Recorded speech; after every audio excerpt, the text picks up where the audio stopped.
Today we're going to be talking about a major pain point with console video games, and that's storage. You never have enough of it, and I feel like you're constantly in this cycle where you have to delete things to install new things or to update things. And if you take Call of Duty, for example, that game is enormous. The updates are huge. I feel like it's getting updates all the time.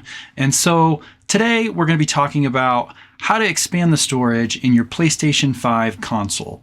Now, Yottamaster was kind enough to send over their YS5 NVMe. It's a 1 terabyte drive, and it's rated at 7,450 megabytes per second for the read speed.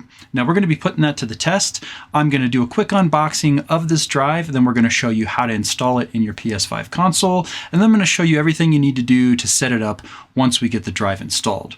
Now I do want to mention that we are not replacing the internal drive in the PlayStation 5 console. This is actually in addition to that. So we're not touching the internal storage at all, we're simply adding to it. So without further ado, let's hop into the unboxing.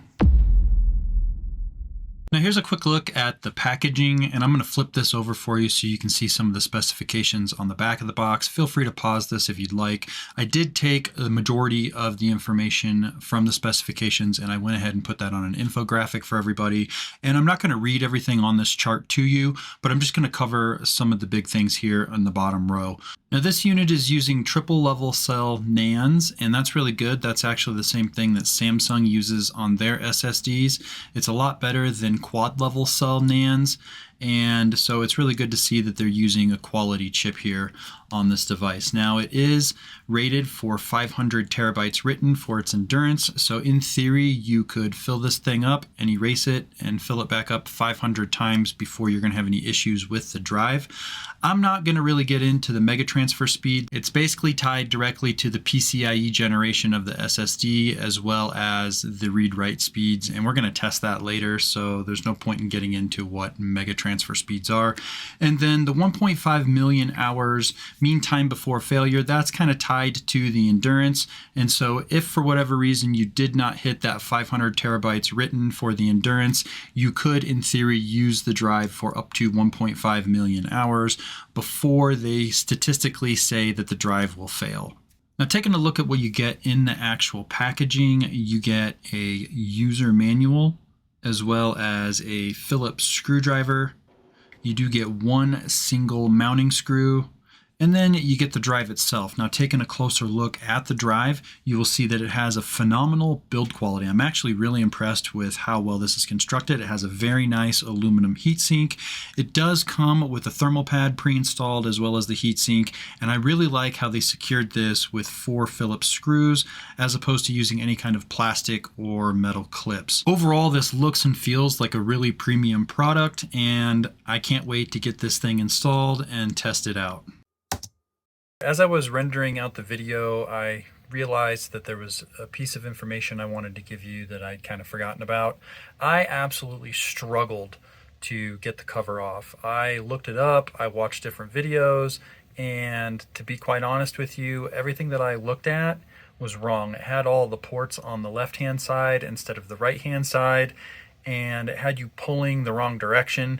And so how I'm going to show you how to do it in the video is what worked for me, and I'm going to show you the back cover so that you can see that too, so you can see how it actually hooks in.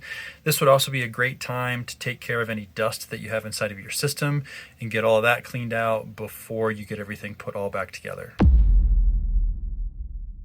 Now I already have the case loose, but this is how I did it. I had all the ports on my right-hand side, and then I'm going to pull from the opposite side. So I'm going to lay this down flat so that the disk drive is on the top, and then in the back left-hand corner, like my left, I'm going to pull up slightly, and then I'm going to slide it down away from the machine, and that's what worked for me to get the cover to actually pop off. Now, the back of the cover looks like this, and it just has these little hooks that slide into these slots on the machine. And then we are going to be focusing on this slot right here at the bottom, kind of on the left-hand side. We need to take out one screw, and then we're going to pull that cover off, and that's where we're actually going to install the SSD. So to do that, I'm just going to use the provided Phillips screwdriver that we got with the Yottamaster drive, and then once we get the screw out and we remove this metal plate or the cover, that's going to give us access to the actual drive bay. And you will see here once we get the cover off that the PS5 actually supports all the way from a 2230, which is the smallest drive, up to a 110. Now we do need to take this black screw out here on the left hand side, and then we're going to take the riser out underneath it. I'm going to use a pair of tweezers to do that, and we're going to move it down to 80 because the Yottamaster drive is a 2280 drive. And then from there, all we need to do is install the drive. And so you're going to take the drive and we're going to do it at a slight angle, and you're going to make sure that it just slides into the slot here until it clicks in place or feels like it's fully seated. From there, you just need to press down on the drive with a little bit of pressure, and then the back of the drive where you have that half circle cutout should line up perfectly with the screw hole. I'm going to reuse the screw that was in the PS5, but if you feel more comfortable using the screw that was provided with the drive, by all means you could do that as well.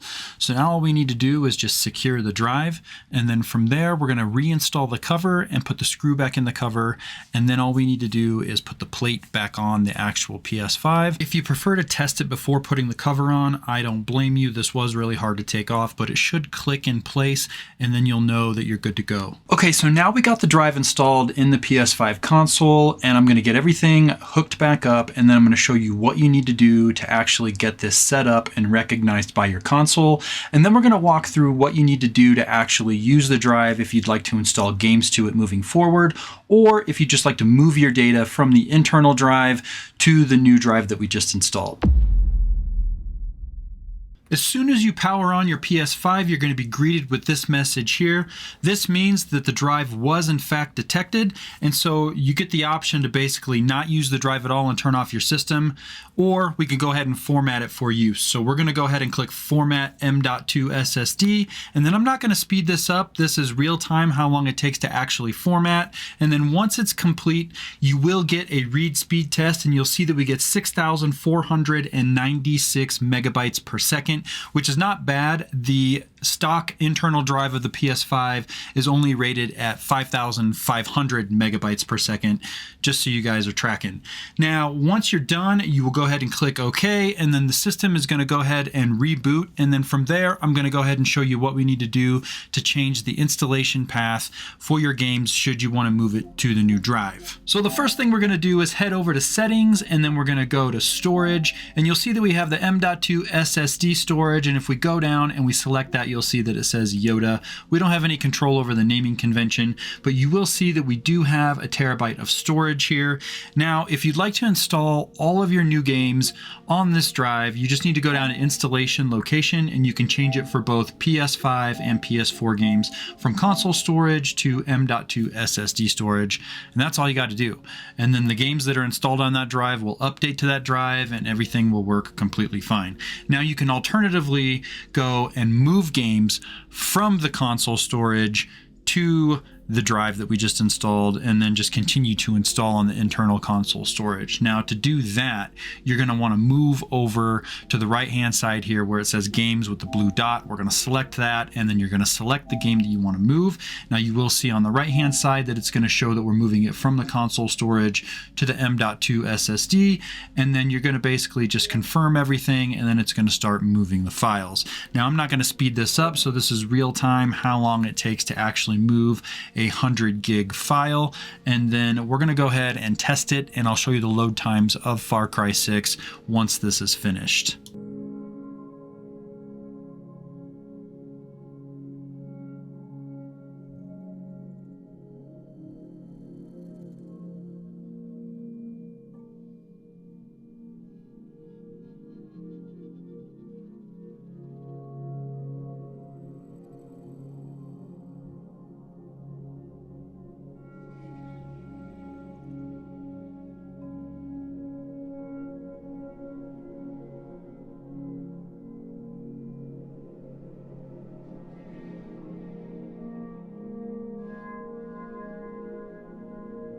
That actually didn't take very long at all. And so now all we need to do is just back out.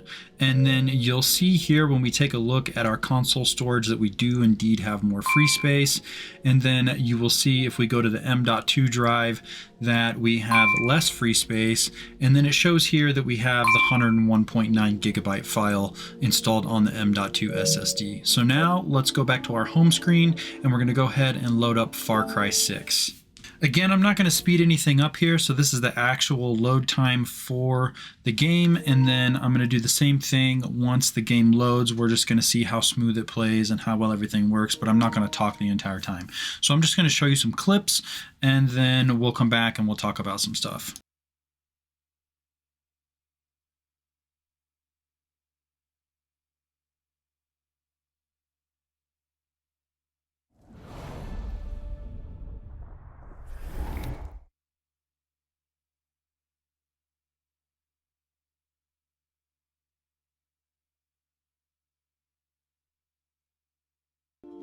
Press cross button to start.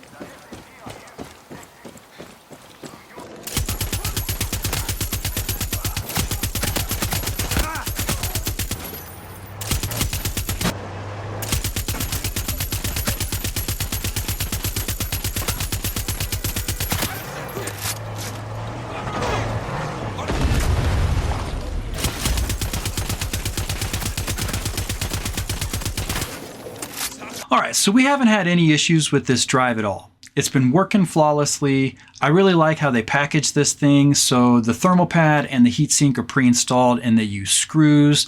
Thank you for using screws instead of like clips. Like a lot of companies will cheap out and they'll want to use like plastic clips. Sometimes they'll use metal ones, but in both cases, they almost always often fail over time just from being heated up and cooled. The clips kind of warp or expand and they just don't work very well. And so the fact that they screwed everything together ensures that this thing is going to work for the long term. Now, we opted to install all of the new stuff directly to this as opposed to moving all of our data from the internal drive to this drive. I did that because honestly, it's just easier and I didn't want to move anything, but it has been working fine. We haven't had any issues with installing directly to the drive or with games that need updates, updating directly to the drive. We haven't noticed any kind of like lag or overheating or anything like that. And so far it's been great. I think this is a good, inexpensive way to upgrade the storage on your PS5 console. And so if I may have missed something in the video, hit me up down in the comments and I'll get back to you as soon as I can. If you're interested in purchasing one of these, I'm going to put a link in the video description. But that's about all I got for this one. So if you like this video, make sure you hit the thumbs up, and I'd really appreciate it if you took the time to subscribe to my channel. It really helps push these videos out to a broader audience. But that's all I got, so I'll see you guys in the next one. Peace.